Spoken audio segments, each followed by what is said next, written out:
میرے ساتھ جڑ جائیں اور میں آغاز خالق کائنات کا لاکھ لاکھ شکر ہے جس نے ہمیں شریعت والے رہبر دیے ہیں، شرارت والے رہبر دیے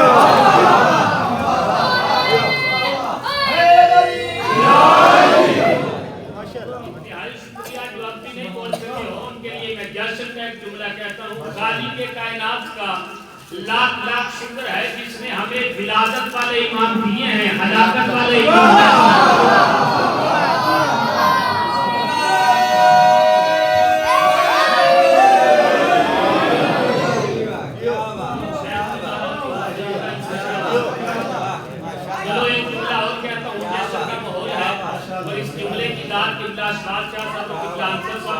خالق کائنات کا لاکھ لاکھ شکر ہے جس نے ہمارے بدن کے بند حجروں کی گھٹن کو پرچم عباس کی ہوا عطا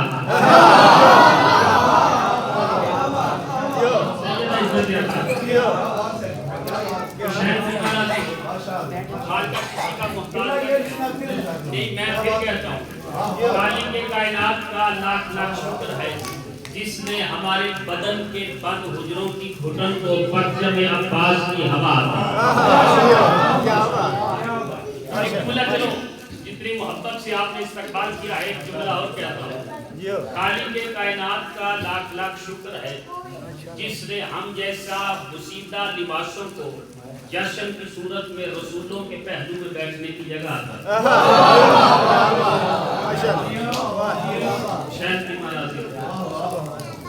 جشن کا عنوان ہے جشن آمد آل ابو طالب، جو اشتہار کے قبلہ نے دیا ہے جشن آمد آل ابو طالب یا اولاد ابو طالب، اسی کے حوالے سے میں نے قرآن مجید کی سورہ آل عمران سے ایک آیت کی تلاوت کا شرف حاصل۔ داد اسی بات پہ بنی تھی کہ جشن آل ابو طالب کے لیے جس آیت کی تلاوت کی وہ آل عمران کی ہے۔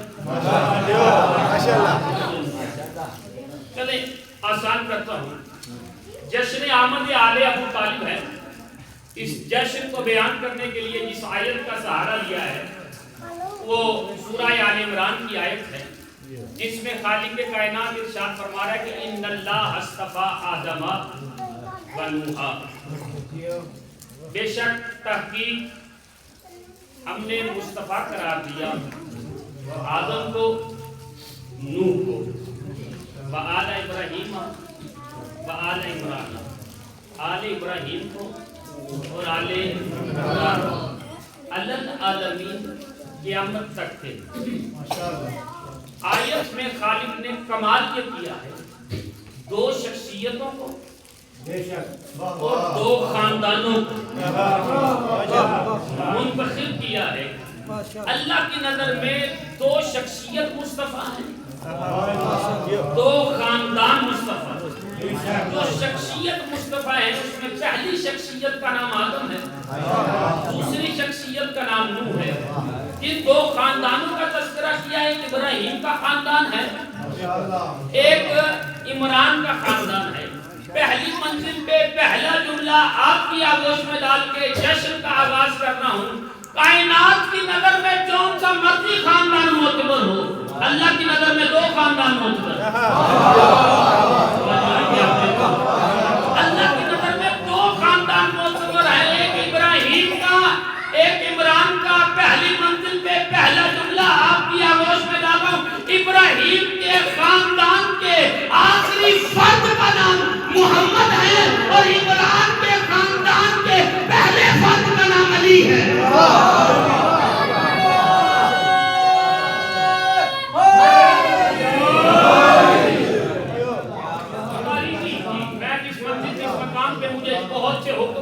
ایک بچے نے حکم دیا کہ حضرت غازی عباس سنایا جائے، قبلہ انصر صاحب کا حکم ہے کہ حضرت علی اکبر سنایا جائے، اور بھی بہت سے تحفظات، بہت سے پیغامات، بہت سے جو میرے ذمہ ہیں۔ میں چاہتا ہوں کہ میں جشن شعبان اولاد ابو طالب کے حوالے سے ہر ایک کی فضیلت آپ کی آغوش میں ڈال دوں، اور میں نے بڑے قیمتی سے قرآن مجید کی آیت کے لفظوں کو آپ کی آغوش میں ڈالا۔ ایک خاندان ابراہیم، ایک خاندان ابو طالب کا یا عمران کا، عمران نام کی 3 شخصیتیں توجہ فرمائیں گے. عمران نام کی 3 شخصیتیں تاریخ میں گزری ہیں. ایک موسیٰ نبی کے باپ کا نام عمران, ایک عیسیٰ کے نانا کا نام عمران, ایک رسول کے لیے باپ جیسی حیثیت رکھنے والے ابو طالب کا نام عمران. جو بولے ہو حسین جو کون سے لفظ پہ میں قیمتی بولا حضور کچھ بہتر جانتے ہیں, نوجوانوں کے لیے توجہ کیجیے گا. موسیٰ کے باپ کا نام عمران, عیسیٰ کے نانا کا نام عمران, محمد کے لیے باپ کی حیثیت رکھنے والے ابو طالب کا نام عمران. سوال یہ ہے اس آیت میں کون سا عمران مراد؟ موسیٰ کا باپ ہے, عیسیٰ کا نانا ہے, یا رسول کائنات کے چچا علی کے باپ؟ تو اس سوال کا جواب اللہ نے اسی آیت میں رکھا.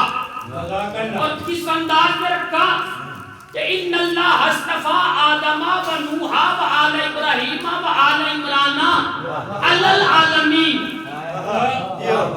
علی العالمین, علی العالمین. توجہ کیجئے گا, علی العالمین.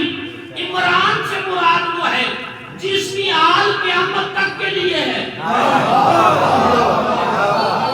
توجہ کیجئے گا, میں کچھ کہہ رہا ہوں. موسیٰ کے ایک بیٹی تھی, حضرت موسیٰ کی ایک بیٹی, اس کا نام تھا حرسون. اس کے بعد موسیٰ کی نہ کوئی آل نہ کوئی اولاد. وہ بھی سمے بلوغت سے پہنچنے سے پہلے دنیا سے رخصت ہو گئی. عیسیٰ نے شادی نہیں کی, چوتھے آسمان پہ جا کے بیٹھ گئے. اب زمانہ سنی شیعہ سر پہ قرآن رکھ کے وہ عمران تلاش کرے جس کی آل قیامت تک کے لیے باقی ہے. یہ شعبان المعظم میں انوار شعبان منانا اس آیت کی استدلال ہے. انوار شعبان کا منانا اور 15 شعبان کو ولادت امام زمانہ منانا اس بات کی دلیل ہے کہ آج بھی اگر عمران کی اولاد باقی ہے تو علی کا باپ ابو طالب ہے.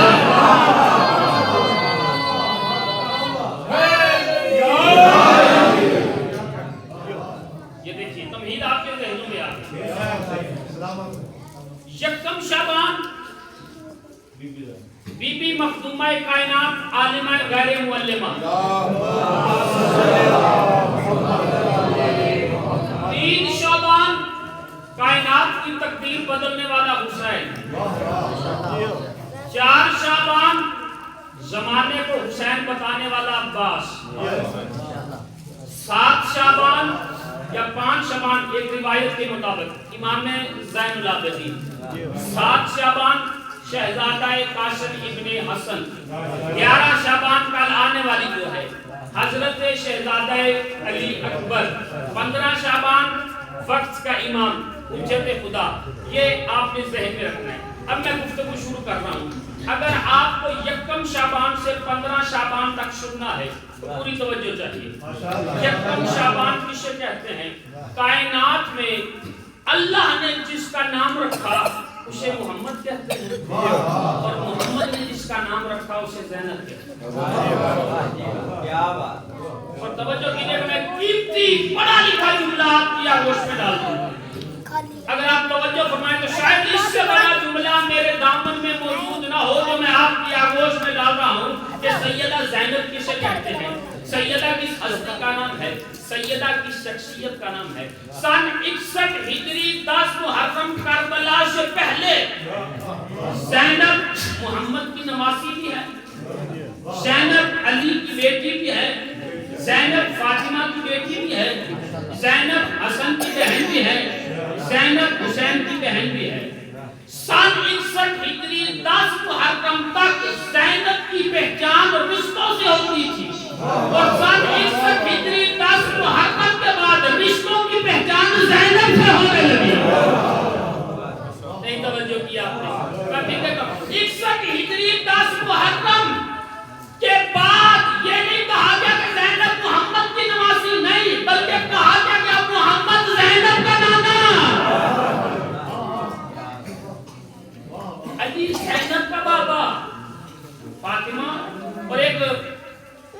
رائٹر گزری ہے 4 شعبان قبلہ صدر صاحب اشفاق صدر صاحب کے پاس جنہوں نے گفتگو سنی ہے، ایک جملہ میں نے وہاں پہ پڑھا تھا، لیکن اس رائٹر نے ایک نہیں 6 جملے لکھے ہیں۔ کتاب کا نام ہے السیدات، لکھنے والی مصنفہ ڈاکٹر عائشہ، انہوں نے اس میں ایک کتاب میں جملہ لکھا ہے، وہ اہل حرم کی تمام سیداتیوں پہ گفتگو کرتے کرتے جب سیدہ زینب پہ پہنچی ہے نا، تو اس نے کہا جو ایک ہی وقت میں ابو طالب بھی ہو، خدیجہ بھی ہو، علی بھی ہو، فاطمہ بھی ہو، حسن بھی ہو، حسین بھی ہو، اسے زینب کہتے ہیں۔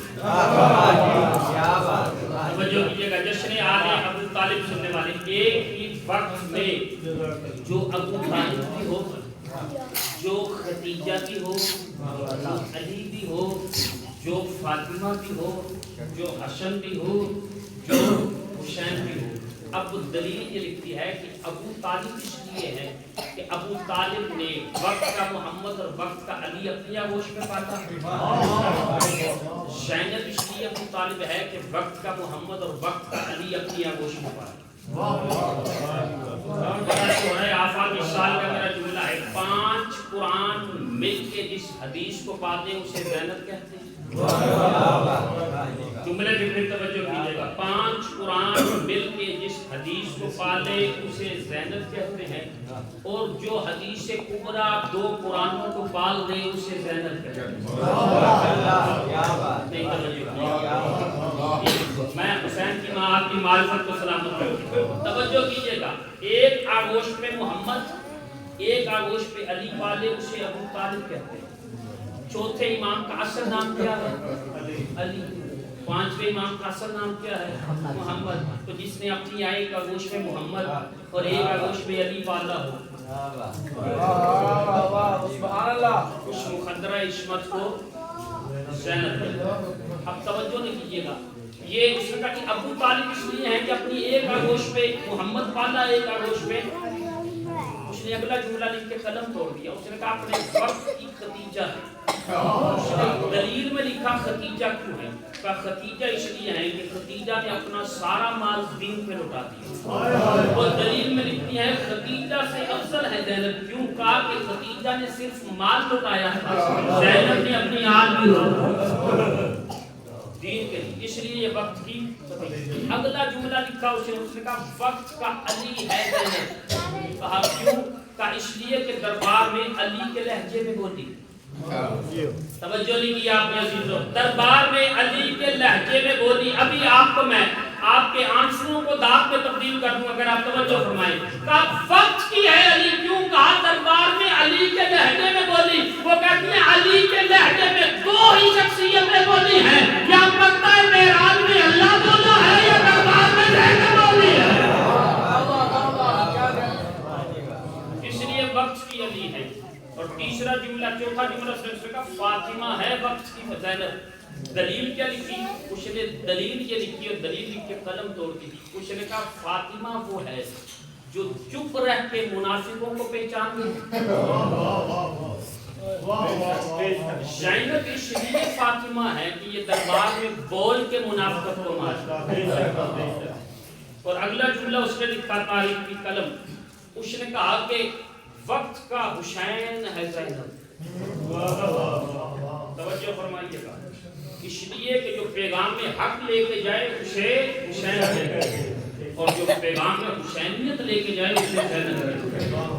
اگلا جملہ اس نے سیادات میں لکھا، اس نے کہا زینب کی شجاعت، زینب کا وار کرنے کا انداز، زینب کا حملہ کرنے کا طریقہ وہی تھا جو علی کا تھا۔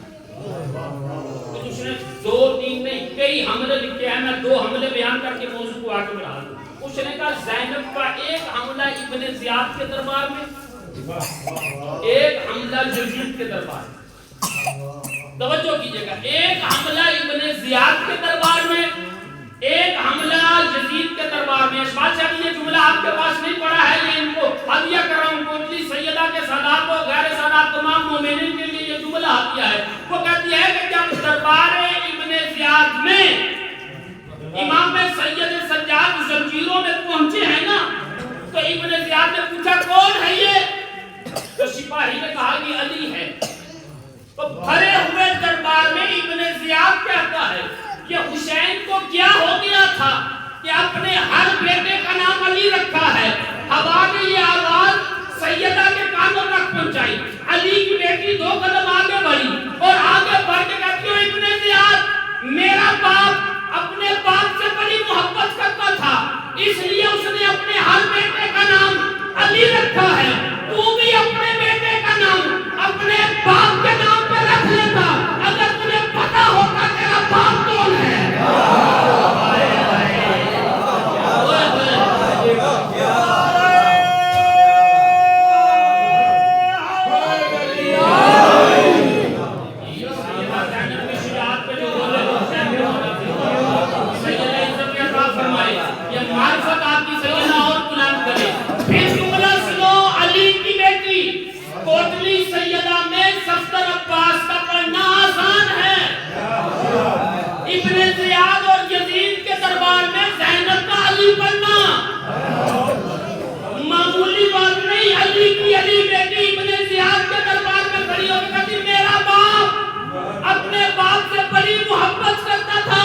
اس لیے اپنے ہر بیٹے کا نام اپنے باپ کے نام پر رکھا، تو بھی رکھ لیتا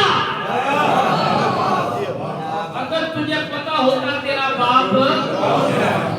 اب اس نے اگلا جملہ لکھا، وہ لکھتی ہے کہ یزید کے دربار میں ایک مرتبہ سفیر روم نے پوچھا یہ کون ہے؟ تو یزید کے تخت پہ بیٹھ کے کہا کہ ایک باغی نے میرے خلاف قدم اٹھایا تھا، اس باغی کا سر قلم کر دیا ہے، اس کے اہل حرم کو قید کر کے لے آئے۔ جب یہ آواز علی کی بیٹی کے کانوں تک پہنچی ہے نا، اب بنی ہے ابو طالب،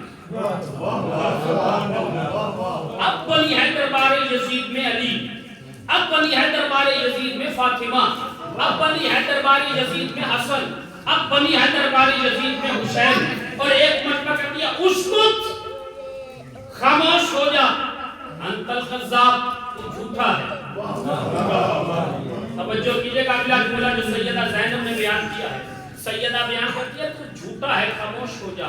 تاریخ نے لکھا اتنی روکدار آواز تھی کہ اونٹوں کے گلے میں پڑی ہوئی گھنٹیاں بھی خاموش ہو گئی، سناٹا چھایا۔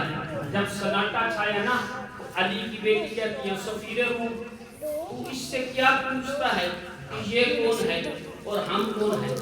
میں تجھے بتاتی ہوں میں کون ہوں۔ آپ کی خاموشی کو بھی سلام ہے۔ میں تجھے بتاتی ہوں ہم کون ہیں، میں تمہیں یہ بھی بتاؤں گی یہ کون ہے۔ ایک مرتبہ علی کی بیٹی یزید کے دربار میں کھڑی ہو کے کہتی ہے جدی محمد سید الانبیاء، ابی علی سید الاولیاء، وعما سیدۃ نساء اہل الجنہ، وآخی سید شباب اہل الجنہ۔ او سفیر روم، کان کی کھڑکیاں کھول کے سن لے، میرا نانا محمد جنت کے سرداروں کا سردار ہے۔ پھر کہا میرا نانا محمد نبیوں کا سردار ہے۔ پھر کہا میرا بابا علی ولیوں کا سردار ہے، میری ماں فاطمہ عورتوں کی سردار ہے، میرے بھائی حسن اور حسین جنت کے جوانوں کے سردار ہیں۔ او سفیر روم، ہم سرداروں کی اولاد ہیں، یہ غلام کا بیٹا ہے۔ نعرہ حیدری۔ یہ کہہ کے سیدہ نے وقت نہیں ورنہ میں تفصیلی گفتگو کرتا، سیدہ نے قرآن کی آیت پڑھی اور قرآن کی آیت پڑھ کے علی کی علی بیٹی کہتی ہیں قرآن کے 2 شجرے بیان ہوئے، ایک شجرہ خبیثہ، ایک شجرہ طیبہ۔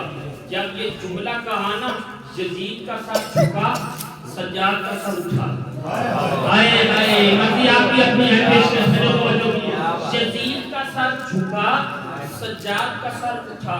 ایک مرتبہ علی کی علی بیٹی کہتی سفیر روم پوچھنا اس یزید سے کہ کلمہ طیبہ کے وارث کون ہیں؟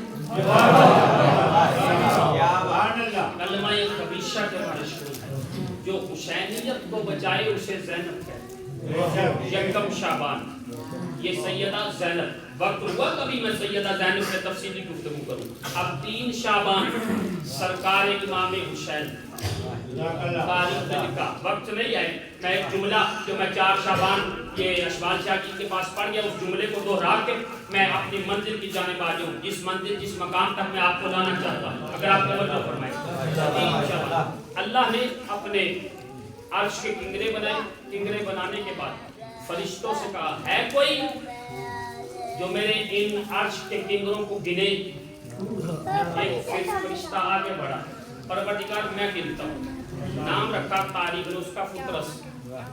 فطرس سے کہا کہ کیا کیا چاہیے عرش کے کنگروں کو گرنے کے لیے. کہا پروردگار تو نے جو مجھے یہ 2 پروں کی طاقت دی ہے نا اسے ڈبل کر دے. ایک بار دائیں تھا ایک بار بائیں تھا. ہر پار کے اوپر جو کھمب ہوتے ہیں 1,00,000 کھمب تھا جو اللہ نے فطرس کو دیا. اللہ نے اس کی طاقت کو ڈبل کیا. ڈبل کر کے کہا بتا میرے کنگروں کو کتنے عرصے میں گنے گا. اس نے کہا پروردگار تیرے کنگروں کو 14,000 سال میں گن لوں گا. تاریخ کا ڈبل طاقت قوت لے کے اس نے پرواز شروع کی. 11,000 سال پرواز کر کے عرش کے ایک کنگرے سے دوسرے کنگرے تک نہیں پہنچا. جی وہاں کے سال یہاں پہ نہیں وہاں کے سال 11,000 سال پرواز کر کے ایک کنگرے سے دوسرے کنگرے تک نہیں پہنچا. اب تبلیغ کا جملہ بھی ہے وقت کی ضرورت کا جملہ بھی ہے. ایک مرتبہ سے کہا مم مثلی کون ہے وہ جیسا. آواز پروردگار آئی تو فطرت تجھے پتہ نہیں غرور سے تیرے پروردگار پر جستا ہے. تیرے بات کے علاوہ کائنات میں کسی کو غرور نہیں جچتا. تو نے غرور کیا تو نے تکبر کیا. جبرائیل کی نبے جلیل اس کے پر کو کاٹ. جبرائیل نے پر کو کاٹا. کاٹنے کے بعد کہا اسے کوٹھڑی میں پھینک دے. جبرائیل نے فطرس کو اٹھایا کوٹھڑی میں اندھیری کوٹھڑی میں وہاں کا اندھیرا پھینکا. جانے لگا تو فطرس نے روک کے کہا میری معافی ہو سکتی ہے. جبرائیل نے جلدی جلدی میں کہا ہاں جس دن عرش کے سارے فرشتے فرش پہ جائیں وہ دن تیرے لیے معافی کا دن ہوگا. اب اس منظر کو ذہن میں رکھنا وہ دن تیرے لیے معافی کا دن ہوگا. اب یہ انتظار کرنے لگا. اللہ نے آدم اور حوا کو بنایا. بنانے کے بعد جنت میں بھیج دیا. جنت میں حوا کے کہنے پہ آدم نے پھل کھایا. پھل کھانے کا پھل یہ ہوا چل آدم حوا کو لے چل زمین پہ آگے تاریخ لکھا ہے کہ روتا رہا. توبہ قبول کروانے کے لیے اللہ نے فرشتوں کو بھیجا. فرشتوں نے توبہ کے طریقے سکھائے. یہ کوٹھڑی میں بیٹھا دیکھتا رہا فرشتے گئے ہیں پر سارے نہیں گئے. توجہ کیجیے. حضرت نوح کو اللہ نے حکم دیا نوح کشتی بنا. نوح نے کشتی بنائی. کشتی بنانے کے بعد تاریخ میں جملہ لکھا ہے کہ کشتی بنا رہے تو امت نوح کو پتھر مار رہی. نوح لہو لہان ہو رہا ہے. تاریخ نے اگلا جملہ لکھا لہو لہان ہے دعا کی. اللہ نے فرشتے کو بھیجا. فرشتے آئے پر سارے نہیں آئے. فرشتوں نے اپنے پر کو مس کیا نوح کو شفا مل گئی. اب تاریخ لکھتی ہے ابراہیم کو نمرود کی آگ میں. میں جملہ روک رہا ہوں جملہ آگے جا رہا ہوں. توجہ کیجیے گا. تاریخ میں جملہ لکھا ہے کہ ابراہیم کو نمرود کی آگ میں ڈالا گیا. نمرود کی آگ میں جب منجنیق میں اٹھا کے ابراہیم کو بھیجا جا رہا تھا تو فرشتے آئے ابراہیم سے پوچھنے کے لیے کہ مدد کرے. تو ابراہیم نے جملہ کہا تمہاری مدد کی ضرورت نہیں. فرشتے آئے پر سارے فرشتے نہیں آئے. تاریخ میں لکھا ہے کہ موسیٰ دریائے نیل پار کر رہے ہیں. قوم اکڑ گئی. 12 قومیں تھی موسیٰ کی. 12 کی 12 اکڑ گئی. کہا عصا کے وسیلے سے فرشتے آئے. نیل میں 12 راستے بنے. 12 راستوں میں ہر راستے میں کھڑکیاں بنی تاکہ قوم اور قبیلے ایک دوسرے کو دیکھ سکیں. فرشتے آئے پر سارے نہیں آئے. عیسیٰ نے تبلیغ کی 38 سال تبلیغ کا رزلٹ یہ کہ عیسیٰ کو سولی پہ چڑھایا گیا. عیسیٰ کو جب سولی پہ چڑھایا گیا فرشتے آئے سولی سے عیسیٰ کو تخت چہارم پہ لے گئے. سارے فرشتے نہیں آئے. ایک عام الفیل 17 ربیع الاول آپ کا اور میرا میٹھا مدنی نبی دنیا میں آیا. فرشتے ابو طالب کی حویلی میں آئے اور سارے نہیں آئے ہیں. تاریخ کا 13 رجب عام 30 عام الفیل کو بیت اللہ میں نفس رسول آیا یا نفس اللہ آیا یا ید اللہ آیا یا رحمت اللہ آیا. فرشتے آئے لیکن سارے فرشتے نہیں آئے. 15 رمضان صلب علی سے آغوش فاطمہ میں قرآن کا قرآن حسن دنیا میں آیا ہے. فرشتے محمد مصطفیٰ کو مبارکباد دینے آئے پر سارے نہیں آئے. اب فطرت روایت کرتا ہے کہ 3 شعبان کو میں نے منظر کیا دیکھا ہے. علی کی صلب سے فاطمہ کی آغوش میں محمد مصطفیٰ کی حویلی میں کائنات کی تقدیر بدلنے والا حسین آیا ہے. آج کے سارے فرشتے فرش پہ جا رہے ہیں. فطرت روک کے کہتا ہے وہ جبرائیل قیامت آ گئی ہے. جبرائیل کہتا ہے قیامت نہیں امامت آ گئی ہے.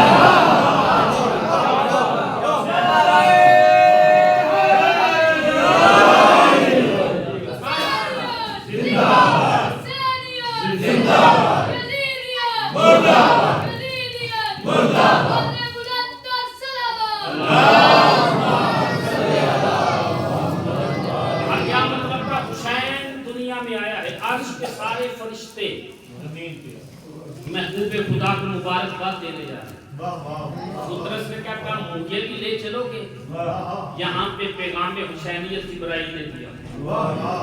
سنیے 3 شعبان منا لینا, جشن منا لینا, صرف یہ کافی نہیں ہے. پیغام حسینیت لینا بھی کافی. پیغام حسینیت کیا ہے؟ جبرائیل نے زمانے کو 3 شعبان کا پیغام دیا.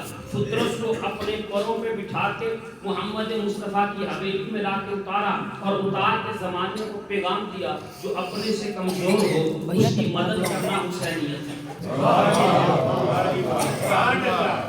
جو اپنے سے کمزور ہو اس کی مدد کرنا یہی حسینیت ہے. کا فطرت کمزور تھا, پرواز نہیں کر سکتا.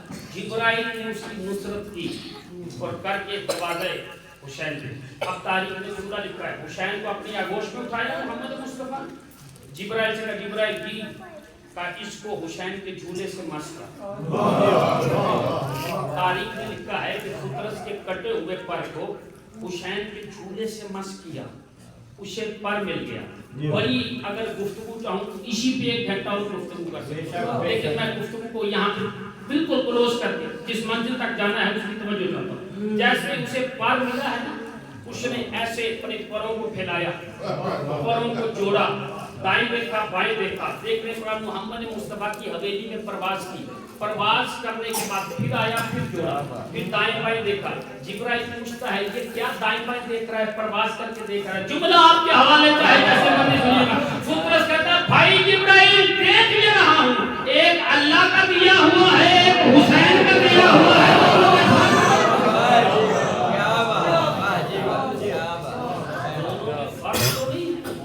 اب تاریخ میں لکھا ہے کہ حسین ابن علی کی آمد پہ 3 دن آپ کو میرے میٹھے اور مدنی نبی نے مدینے میں صدقہ بانٹا ہے حسین. اور صدقے کا طریقہ کیا تھا؟ 1 تشت اور 2 خول. اب ان میں کیا ہے یہ تاریخ جانے یا بانٹنے والا جانے. ہر آنے والے کو 1 تشت 2 خول پیغمبر دیتے تھے. حسین کا صدقہ 3 دن تک پورے مدینے میں صبح سے لے کے رات تک مسلسل بغیر کوئی وقفہ کیے ہوئے حسین کی آمد کا صدقہ بانٹتے رہے. نبی پیغام بھی دے رہے کہ جشن کیسے مناتے ہیں. نبی نے زمانے کو پیغام دیا ہے کہ ڈھول بجا کے جشن نہیں منایا جاتا, ناچ کے گانے کے ذریعے جشن نہیں منایا جاتا, غریبوں میں صدقہ بانٹ کے جشن منایا جاتا.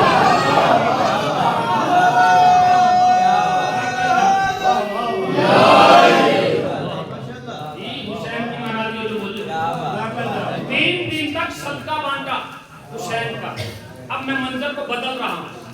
2 علماء کی موجودگی میں پڑھے لکھے افراد میں منظر بدل رہا ہوں. اگر پہلے سنا ہو تو بے شک نہ بولنا, اگر پہلی بار سن رہے ہو تو پھر بولنا آپ نے بات. 3 دن تک نبی نے صدقہ بانٹا. حسین کے آنے کا وقت گزرا, توجہ عزیزان مرحوم, وقت گزرا, صدیاں گزری. تاریخ لکھا ہے کہ صدی کون سی آئی 42 ہجری.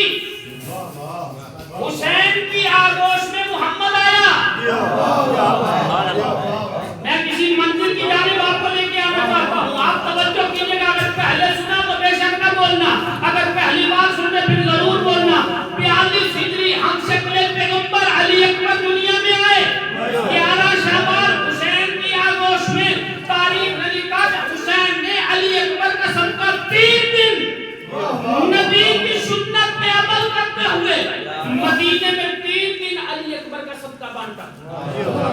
3 دن حسین نے علی اکبر کی, نوجوانوں کے لیے جملہ, علی اکبر کی آمد کا 3 دن صدقہ بانٹا. لائنیں لگی تھی پورے مدینے میں حسین کی حویلی کے باہر, لمبی لمبی لائنیں. حسین ایک کشت 2 کھول صدقے دیتے تھے.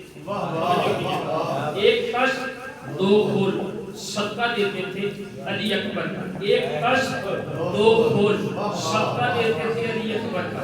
صفدر عباس لائن میں آیا, ایک کشت 2 کھول علی اکبر کا صدقہ. اشفال صفدر لائن میں آیا, ایک کشت 2 کھول علی اکبر کا صدقہ. انصر عباس لائن میں آیا, ایک کشت 2 کھول علی اکبر کا صدقہ. پہلے دن, دوسرے دن, تیسرے دن, صبح سے شام تک حسین اکبر کا صدقہ بانٹ رہے ہیں. لوگ اکبر کا صدقہ لے رہے ہیں. اتنے میں منظر کیا دیکھا, ایک شخص آگے بڑھا, آگے بڑھ کے کہتا ہے یا حسین یہ صدقہ کم ہے, یہ صدقہ زیادہ چاہیے. یہ صدقہ کم ہے, صدقہ زیادہ چاہیے. جو بول سکتے ہو جنہیں حسین کی ماں نے عزت دیا ہے وہ بولے گا صدقہ کم ہے, صدقہ زیادہ چاہیے. حسین نے 2 تشت 4 کھول. یہ بھی کم ہے, توجہ, کیا یہ بھی کم ہے. حسین نے 4 تشت 8 کھول, یہ بھی کم ہے. حسین نے 8 تشت 16 کھول, یہ بھی کم ہے. حسین نے 16 تشت 32 کھول. حسین بڑھاتے ہیں, وہ کہتا ہے کہ کم ہے. ایک مرتبہ حسین کہتے ہیں چاہتا کیا ہے, اب یہ سب کچھ نہیں چاہتا. ایک مرتبہ اکبر کو میری آگوش میں نہیں بولا یار مجمع میرا پہنچانے میں شہزادہ علی اکبر کا فضائل کا توقیف کی آنکھیں بھر رہی ہیں, حسین کی مانا بھی ہو. ایک بار اکبر میری آگوش میں دے دو. اب حسین ابن علی مسکرائے, جملہ آپ کے حوالے چاہے جیسے حسین مسکرائے, کہا میں تو جانتا ہوں یہ مدینے کے جو لائنیں لگا کے بیٹھے ہیں یہ تمہیں نہیں جانتے, پہلے بتا تو ہے کون. توجہ کیجئے گا, پہلے بتا تو ہے کون جو اکبر کو اپنی آغوش میں لینا چاہتا ہے. جملہ آپ کے حوالے, ہوا میں پرواز کر کے تاج دو, تاج کب ہے, جملہ بدلی ہے. یہ کہتا ہے مجھے پہچانو مدینے والوں, میں وہی فطرت ہوں جسے حسین کے جھولے سے شفا ملے.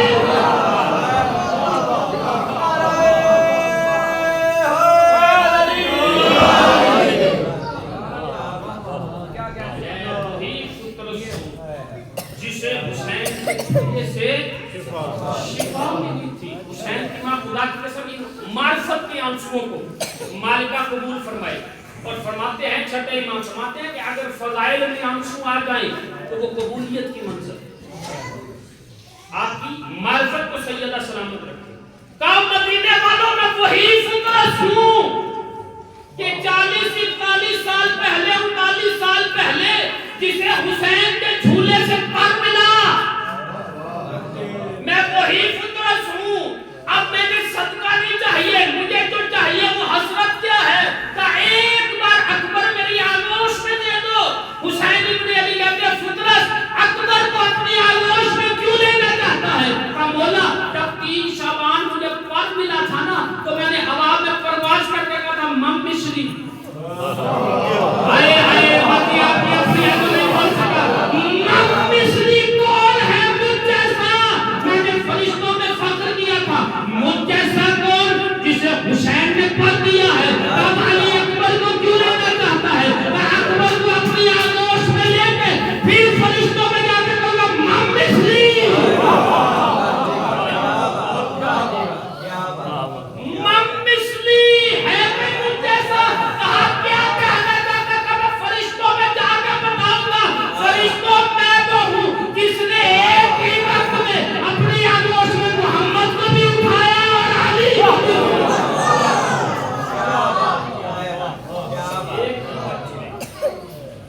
اپنی آغوش میں محمد کو بھی اٹھایا, علی کو بھی اٹھایا. یہ ہے شہزادہ علی اکبر جس کی آمد پہ فرشتے کہتے ہیں مم مشلی. نہیں توجہ کیا آپ نے, فطرت جیسا فرشتہ کہے مم مشلی, ہے کوئی مجھ جیسا. دکھایا. آپ نے بڑی آرام سے جملہ سن لیا ہے. جو ایک ہی وقت میں محمد بھی ہو اور علی بھی ہو اسی علی اکبر کہتے ہیں. اور میں نے تاریخ میں دو جملے دیکھے ہیں. ایک اکبر سے پہلے اللہ دیکھتا ہے, ایک اکبر سے پہلے علی. کون سمجھے گا شہزادہ علی اکبر؟ اور خدا کی قسم جہاں سے میں نے جشن کی ابتدا کی تھی وقت کی ابو طالب ہے زینب, کہیں پہ میں جملے کو پھر لا رہا ہوں تاکہ آپ توجہ فرمائیں. اکبر حسین کی آغوش میں آئے. ایک مرتبہ حسین نے اکبر کو جھولے میں ڈالا اور جھولے میں ڈال کے تاریخ میں جملہ لکھا ہے سیدہ زینب نے ایک مرتبہ بلایا گیا. سیدہ زینب کو بلانے کے بعد کہا بہن بیٹا میرا ہے پالتو دے.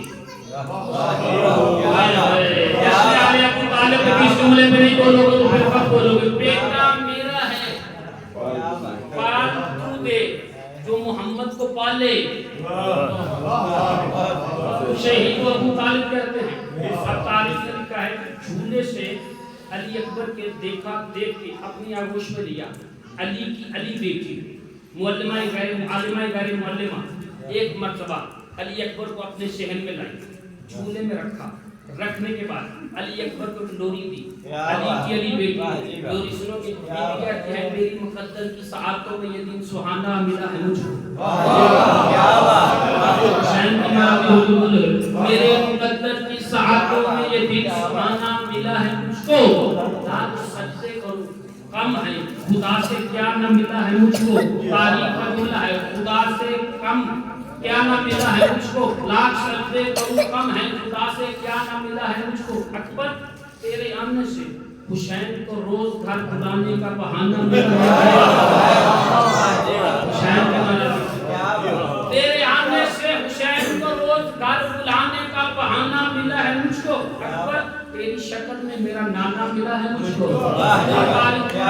ڈوری دے کے اکبر کے چہرے کی طرف دیکھ کے کہتی ہے دکھائی دے جس میں شکل سرور تو پاک درپن بھی دیکھ لوں گی. میں اپنی آنگن میں چلتا پھرتا نبی کا بچپن بھی دیکھ لوں گی.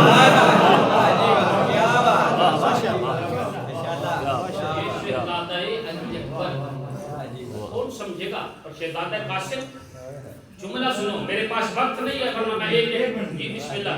قبلہ نے کہا کہ بی بی مخدومہ نے جناب علی اکبر کو جھولے میں دی لوری دی اور ایک دم بی بی کی نگاہ آسمان پر پڑی اور چاند کو دیکھا. فرمایا چاند بتا بھلا تجھ کو کیا ہوا ہے, گھڑی گھڑی آتا جاتا کیوں ہے؟ بتا بھلا تجھ کو کیا ہوا ہے, گھڑی گھڑی آتا جاتا کیوں ہے؟ یہ کیسی بے چینیاں ہے آخر تو اتنے چکر لگاتا کیوں ہے؟ اور میں جب اتاروں حجاب اکبر تو اپنا چہرہ چھپاتا کیوں ہے؟ تو حسن اکبر سے گر ہے نادم تو اس حویلی میں آتا کیوں ہے؟ چاند تیرا یہ چہرہ میرے پسر کے حسین تلووں سے باندھ ہے. ہماری چھت پہ نہ آیا کر, اب ہمارے گھر اپنا چاند ہے.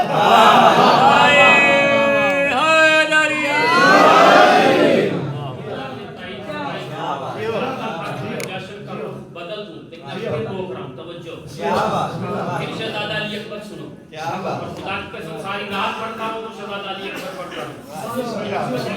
ہستی کا نام ہے اکبر کی شخصیت کا نام ہے. شہزادہ علی اکبر کسے کہتے ہیں؟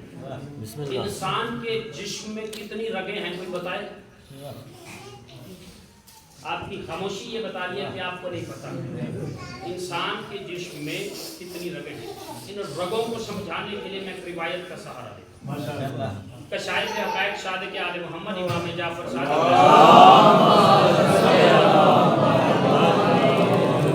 مولا تشریف فرماتے ہیں, مولا درس دے رہے تھے, بیان فرمائیں گے آپ کو, آپ کے پاس ہیں ایک علمی شخصیت ہیں, ان سے استفادہ کریں. یہ بہت کم موقع ایسے ہوتے ہیں کہ کسی مساجد میں کوئی پڑھے لکھے افراد تشریف لائیں, تو یہ ایک قیمتی نایاب تحفہ ہے آپ کے پاس, ان کی قدر کیجیے گا, آپ ان سے علم حاصل کرنے کی کوشش کریں, نسلوں کو سنوارنے کی کوشش کریں. میں ایک جملہ اگر آپ توجہ فرمائیں, امام درس دے رہے تھے, 4000 ایک روایت, 60,000 دوسری روایت, امام کے شاگرد تشریف فرمائے. امام نے ایک جملہ کہا, خدا کی قسم قیمتی جملہ ہے, اپنی آغوش میں لے, کام آئے گا. امام نے جملہ کہا جو نماز کو شعور کے ساتھ پڑھے گا وہ کبھی گناہ نہیں کرے گا. مجھے نماز نہیں پڑھانی آپ کو اور نہ مجھے بیان کرنی ہے، اس لیے کہ اگر نماز پڑھی جائے بیان کی جائے تو کہتے ہیں کہ موضوع بڑا خشک ہو گیا. میں موضوع کو خشک نہیں کرنا چاہتا، ایک پیغام دینا چاہتا ہوں. توجہ، امام کا قول ہے، امام فرماتے ہیں نماز کو شعور کے ساتھ پڑھو تو کوئی گناہ نہیں کرے. قول امام کا ان کے لیے ہے جو نماز پڑھتے ہیں. نماز کو جو شعور کے ساتھ پڑھے گا وہ کبھی. امام کے شاگردوں میں امام کا ایک صحابی ہے جس کا نام ہے جابر بن حیان، بابا کیمسٹری. آج بھی میوزیم میں سائنس پہ 150 کتابیں جابر بن حیان کی موجود ہیں، چھٹے امام کے شاگرد. امام نے جب یہ کہا نا کہ جو نماز کو شعور کے ساتھ پڑھے گا وہ کبھی گناہ نہیں کرے گا، قیمتی جملہ ہے علماء کے لیے بھی اور آپ کے لیے. توجہ فرمائیں. جابر بن حیان نے مسلح اٹھایا اور جنگل میں چلے گئے اور جنگل میں جا کے نماز شروع کی. 2 رکعت نماز نافلہ کو پڑھنے لگا. اللہ اکبر، بسم اللہ الرحمن الرحیم، الحمدللہ رب العالمین الرحمن الرحیم مالک یوم الدین ایاک نعبد و ایاک نستعین. نماز توڑ کے کہتے ہیں ابھی امام کے درس میں گیا تھا. امام نے کہا جو نماز شعور کے ساتھ پڑھے گا وہ کبھی گناہ نہیں کرے گا. ادھر نماز کا ترجمہ یہ بنتا ہے ایاک نعبد و ایاک نستعین کہ ہم تیری عبادت کرتے ہیں، ہم تجھ سے مدد چاہتے ہیں. جابر کہتا ہے جب کہ میں اکیلا ہوں. ترجمہ ہونا چاہیے تھا میں تیری عبادت کرتا ہوں، میں تجھ سے مدد چاہتا ہوں. دیکھیے معیار، دیکھیے معیار صحابیت دیکھیے. کا ترجمہ ہونا چاہیے تھا میں تیری عبادت کرتا ہوں، میں تجھ سے. جبکہ ترجمہ ہو رہا ہے کہ ہم تیری عبادت کرتے ہیں. جماعت تو نہیں، کوئی 2 افراد میرے پیچھے نہیں، کوئی میرے ساتھ نہیں، میں تنہا ہوں، فراتا ہوں، اکیلا ہوں. تو ترجمہ تو یہ ہونا چاہیے. اب بھی اکثر نوجوان یہی سوچ رہے ہیں کہ مولانا ٹھیک کیا ہے. اگر بندہ فراتا پڑھے تو ترجمہ ہونا چاہیے میں تیری عبادت کرتا ہوں. جبکہ ترجمہ کیا ہوتا ہے فرادا پڑھو یا جماعت کے ساتھ ترجمہ ہوتا ہے ایاک نعبد و ایاک نستعین، ہم تیری عبادت کرتے ہیں، ہم تجھ سے مدد چاہتے ہیں. پھر نماز شروع کی، پھر ایاک نعبد و ایاک نستعین. پھر نماز تو سمجھ نہیں آئی، بغل میں لیا. بڑی مسجد اعظم کے مفتی کے پاس چلے گئے. اس سے کہتے ہیں میں جنگل میں نماز پڑھ رہا تھا، تنہا تھا، میرے ساتھ کوئی نہیں تھا. جب میں ایاک نعبد و ایاک نستعین پہ پہنچا تو ترجمہ یہ بنتا ہے، جبکہ ترجمہ یہ ہونا چاہیے تھا اس کے ساتھ پگڑی کے پیچ کھل کے گلے میں آ گئے. اس کے باپ کو بھی نہیں پتا تھا اس کا جواب کیا ہے. وہاں سے چلا دوسرے محلے کی مسجد میں، اس سے پوچھا اس نے کہا مجھے نہیں ہے. وہاں سے چلا تیسرے محلے کی مسجد میں. توجہ عزیزو، وہاں پہ بھی اپنے دائیں بائیں نہیں دیکھنا، بڑا قیمتی جملہ آپ کی آگوش میں ڈالو. وہاں پہ بھی اس کا رزلٹ نہ ملا. اخیر تھک کے شام کو امام کی بارگاہ السلام علیکم یا ابن رسول اللہ. امام کہتے ہیں وعلیکم السلام. جابر بن حیان تھک گیا ہے، جواب نہیں ملا.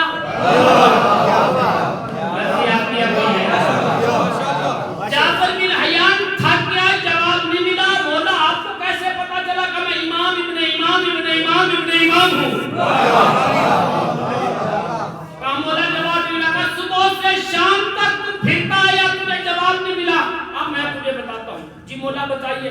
کہا جب انسان اللہ کی بارگاہ میں تکبیرۃ الاحرام کہتا ہے اللہ اکبر، انسان کے جسم میں 360 رگیں ہیں. رگیں کہتی ہیں اللہ اکبر. انسان کے جسم میں 24 جوڑ ہیں، وہ جوڑ کہتے ہیں اللہ اکبر. انسان کے جسم میں 246 ہڈیاں ہیں، وہ ہڈیاں کہتے ہیں اللہ اکبر. اب مجھے بتا تو پہنچا جب ایاک نعبد و ایاک نستعین پہ تو تیری رگوں نے بھی کہا ہم تیری عبادت کرتے ہیں، تجھ سے مدد چاہتے ہیں.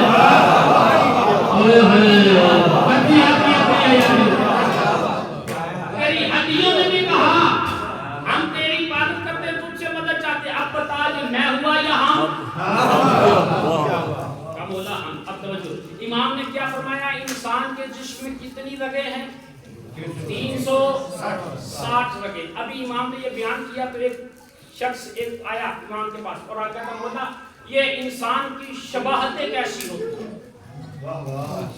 میں آگے شبیہ پہ پھر شباہتیں کیسی ہوتی ہیں؟ بیٹے کی شکل اکثر باپ پہ ہوتی ہے، بیٹے کی شکل اکثر دادا پہ ہوتی ہے، بیٹے کی شکل اکثر ماموں پہ ہوتی ہے، بیٹے کی شکل اکثر چچا پہ ہوتی ہے۔ بولا یہ شباہتیں کیسے ہوتی ہیں؟ امام نے جملہ ایک امام فرماتے ہیں کہ اللہ نے انسان کے بدن میں 360 رگیں رکھی ہیں خون کی، اس کے علاوہ اللہ نے 90 رگیں رکھی ہیں جو رشتوں کی، جن میں 45 رگیں ددیال کی ہیں، 45 رگیں ننیال کی ہیں۔ جب بچے کی پیدائش نزدیک ہوتی ہے نا تو ہر رگ دعا کرتی ہے، پروردگار اس کا چہرہ میرے لینے پہ لے آ، پروردگار اس کا چہرہ میرے چہرے پہ لے آ۔ جس رگ کی دعا قبول ہو جاتی اللہ بچے کا چہرہ اسی پہ بنا دیتا۔ اب پیاری بھیجی حسین کے گھر میں محمد اترا ہے، اب حسین کو تلاش نہ کرو، حسین میں خلے رسالت کا درج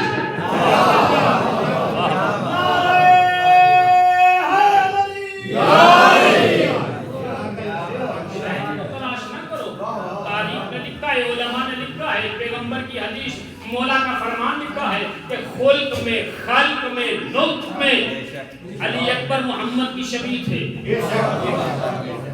نہیں سمجھے آپ؟ حسین کی رگوں میں جو رگے رسالت تھی اس کی دعا قبول ہوئی تو علی اکبر کا وجود بنا، اور خلق خلق اور نطق کبھی وقت ہوا تو پھر اس میں بھی گفتگو ہوگی۔ خلق کیا ہے، خلق کیا ہے، نطق کیا ہے؟ جو شبیہ پیغمبر ہو اسے علی اکبر کہتے ہیں، جو شبیہ علی ہو اسے عباس کہتے ہیں، اور جو شبیہ حسن ہو اسے قاسم کہتے ہیں۔ میں شہزادہ قاسم کا ایک جملہ بس عظمت کا بیان کرنے کی گفتگو کو سمیٹنے کی کوشش کروں، کیونکہ مجھے ایک جملہ امام زمانہ کی شان میں بھی بیان کرنا ہے۔ اگر آپ توجہ فرمائیں، شہزادہ قاسم 12 سال کی عمر ہے، اپنے بابا امام حسن کے باغ میں ٹہل رہے ہیں۔ آئے اپنے بابا حسن کے باغ میں ٹہل رہے ہیں، 12 سال کی عمر ہے، امام حسن کے اپنے باغوں میں یعنی اپنی ملکیت میں شہزادہ قاسم ٹہل رہے ہیں۔ اتنے میں ایک شخص آیا، آگے کہتا ہے قاسم سنا ہے تمہارے دادا علی ایک وقت میں 40 مقام پہ روزہ افطار کرتے،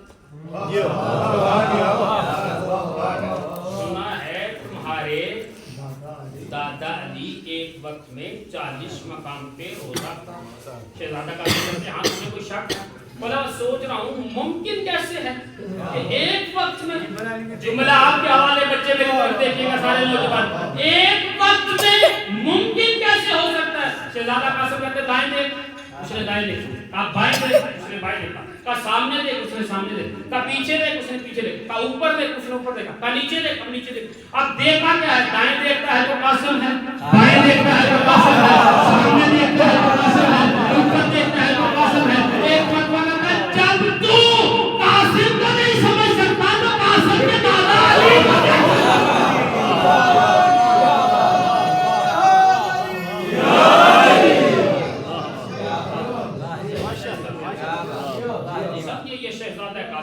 جناب عباس اتار رہا، پھر کبھی اگر وقت ملا جناب عباس میں آپ کو بیان کر دوں جو جملہ قبلہ نے بیان کیا ہے اسی جملے سے اقتباس کر کے ایک جملہ جناب عباس کی فضیلت کا آپ کی آگوش میں ڈالوں کہ عباس کس ہستی کا نام ہے۔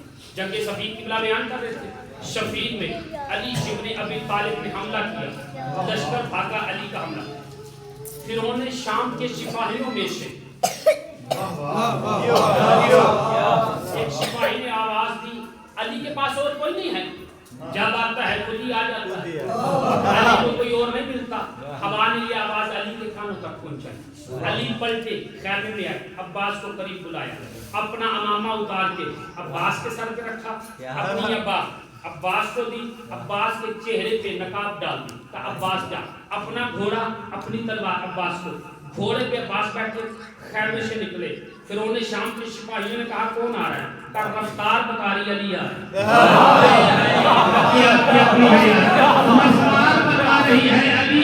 ہے، کلائی کی حرکت بتا رہی ہے کہ علی آ رہا ہے، تلوار کا انداز بتا رہا ہے کہ علی آ رہا ہے، بس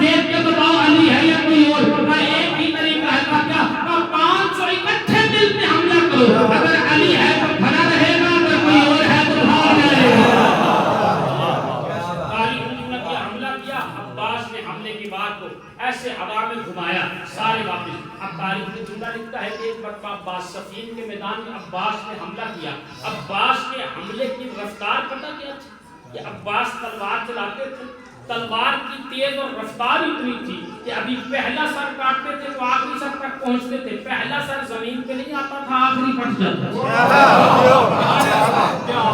یہ عباس کی تلوار کی ہے. اب جملہ سنیے گا عزیزو, تاریخ نے لکھا عباس حملہ کر رہے ہیں, کوئی فوج ادھر جا رہی, کوئی فوج ادھر جا رہی, کوئی فوج ادھر جا رہی ہے, کوئی فوج عباس کے پیچھے بھاگے کہ ایک مرتبہ عباس نے حملہ کیا. ایک سپاہی علی کے خیمے کے باہر آ کے گرا, اور جیسے علی کے خیمے کے باہر آ کے گرا, ہوا نے علی کے خیمے کا پردہ ہٹایا. علی سجدہ شکر میں سر رکھ کے کہہ رہے سبحان ربی الاعلی و بحمدہ. علی سجدہ شکر میں سر رکھ کے کہہ رہے سبحان ربی الاعلی و بحمدہ. یہ سپاہی علی کے خیمے پہ کھڑا ہو کے کہتا شامالو کمال ہو گیا, اندر بھی علی ہے.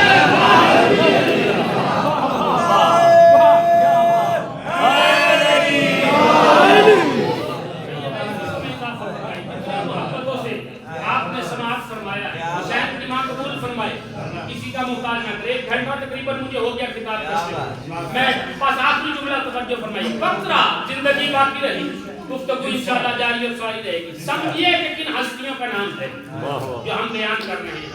اور تاریخ نے جملہ لکھا ہے کہ 15 شعبان وقت کا امام اس دنیا میں آیا ہے.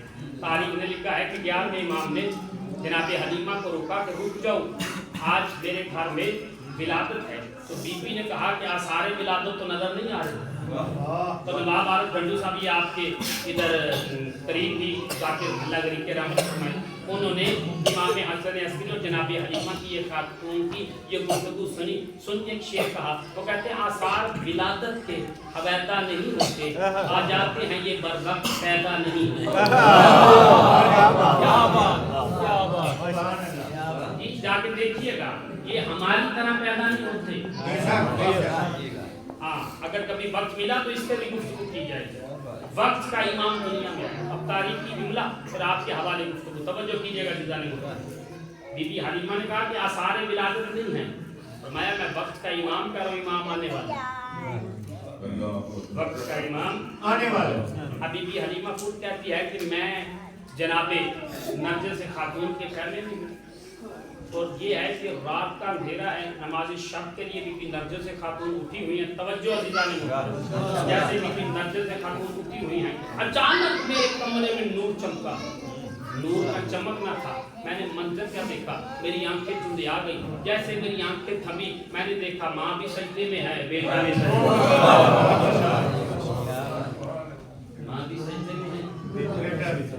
فخر محسوس کرو کہ اللہ نے ہمیں ایسے امام دیے جنہوں نے دنیا میں آتے سب سے پہلا جو کام کیا اسے سجدہ کیا. آج کمپیوٹرائز دور, پڑھا لکھا دور, گوگل کا دور. آج ریسرچ ہو رہی ہے کہ بلب سب سے پہلے کس نے بنایا. آج ریسرچ ہو رہی ہے کہ ٹیلی ویژن سب سے پہلے کس نے بنایا. آج ریسرچ ہو رہی ہے کہ موبائل فون سب سے پہلے کس نے بنایا. آج ریسرچ ہو رہی ہے کہ گاڑی سب سے پہلے کس نے بنائی. میں کہتا ہوں ریسرچ کرنی ہے تو اس بات پہ کرو, سجدہ شکر سب سے پہلے کس نے. ان چیزوں پہ ریسرچ کرو. کمپیوٹرائز دور ہے, پڑھا لکھا دور ہے. اب تاریخ لکھتے ہیں کہ 11ویں امام کی شہادت کے بعد 5 سال کا ظاہری شن ہے 12ویں امام کا. امام کو عہدہ امامت ظاہری طور پہ ملا ہے. جب آپ کا میرا 12واں امام, یہ پیغام بھی ہے, یہ جشن بھی ہے, یہی بیان کر کے گفتگو تمام کر رہا ہوں. 12ویں امام مسجد امامت کے اصفہان سے ایک شخص خمس لے کے جانے لگا تو رکا, رک کے کہتا ہے اہل اصفہان, جب میں 11ویں امام کی خدمت میں لے کے جاتا تھا تو میں خمس دے دیتا تھا, مجھے کیا پتا کہ ہمارا وقت کا امام کون ہے. تو ایک 25 سال کے بزرگ ایک صحابی نے کہا کہ یہ بتاؤ جب 11ویں امام کو تم خمس دیتے تھے تو اس کی علامت کیا تھی. کہا میں علامت نہیں بیان کرتا, امام خود بتاتے تھے اس نے اتنا بھیجا ہے. توجہ نہیں کی آپ نے, اس نے اتنا بھیجا ہے, اس نے اتنا بھیجا ہے, اس نے اتنا کہا. تو کہا بس یہی علامت ہے, جو وقت کا امام ہوگا وہ تجھے بتائے گا کس نے کتنا بھیجا ہے, کس نے کتنا بھیجا ہے. اب تاریخ لکھتی ہے کہ وہ پہنچا تو وہاں پہ ایک شخص کا میں امام ہوں. کہا اگر تو امام ہے بتا اس میں کتنی ہے. کہا نہیں مجھے تو نہیں پتا، کہا پھر تو امام نہیں، امام وہ ہوگا جسے پتا ہو میرے پاس کس نے کتنا خمس بھیجا۔ یہ کہتے وہ نکلنے لگا ہے نا تو اس کے پاس ایک شخص آیا اور آ کے کہتا ہے یار میں امام کا صحابی، کہا آ میں تجھے بتاؤں حقیقی امام کون ہے۔ توجہ عزیزان محترم، حقیقی امام کون ہے؟ وہ ایک حجرے میں لے گیا، آپ کا میرا 5 سال کا 12ویں امام تشریف کرنا۔ 12ویں امام کے پاس جیسے ہی آیا، امام نے کہا اس تھیلی کو کھول، اس تھیلی میں زید نے اتنے بھیجے ہیں، اس نے کھول کے گنا تو اتنے تھے، کہا اس تھیلی کو کھول، اس تھیلی میں انصر نے اتنے بھیجے ہیں، اس نے کھولا تو اتنے، کہا اس تھیلی کو کھول، اس میں اشمال نے اتنے بھیجے ہیں، اس نے کھولا تو اتنے، کہا اس تھیلی کو کھول، اس میں صفدر نے اتنے بھیجے ہیں، اس نے کھولا اتنے۔ وہ ساری تھیلی پڑھ کے آپ وقت کے امام ہیں، امام کے حوالے خمس کیا، جانے لگا۔ اپنے اپنے مقدروں پہ غصب کیجئے، اگلے سال تک دعاؤں کی یاد رکھو تو کم ہے، میں فکرہ بدری کہہ رہا ہوں۔ آخری جملہ انتہائی آپ کے شور سے پہلے ممبر میں چھوڑنے لگا، پوری توجہ چاہتا ہوں۔ جیسے وہ امام کے حوالے خمس کر کے جانے لگا ہے نا تو امام کہتے ہیں رخ، جی مولا، کہا جب تو اصفہان سے چلا تھا ایک بی بی تھی جس نے تمہیں ایک رومال دیا تھا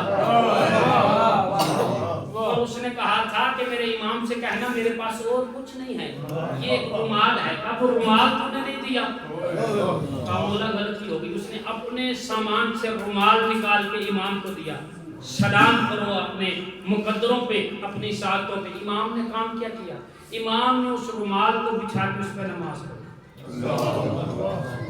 بس یہی پیغام ہے، یہی جشن ہے۔ کیا ہم میں کوئی ایسا ہے کہ جس کے رومال میں 12ویں امام نماز پڑھ سکتا؟ کیا ہم میں کوئی ایسا ہے جس کا مال امام قبول کر سکے؟ کیا ہم میں کوئی ایسا ہے کہ جس کے اوپر امام فخر کر سکے؟ جشن، عزاداری، ماتم، نماز سب کچھ ہے، شرط یہ ہے امام قبول کرے۔ اگر عزاداری، ماتم، دکھاوا امام قبول نہ کرے تو اس کا کوئی فائدہ نہیں۔ اور میں ایک جملہ اکثر کہتا ہوں، اس جملے کو قبول کرو، امام کو عزاداری چاہیے، اداکاری نہیں۔ جملے کو اپنے دامن میں میرے بچے بٹھائیں گے، امام کو عزادار چاہیے، فنکار نہیں۔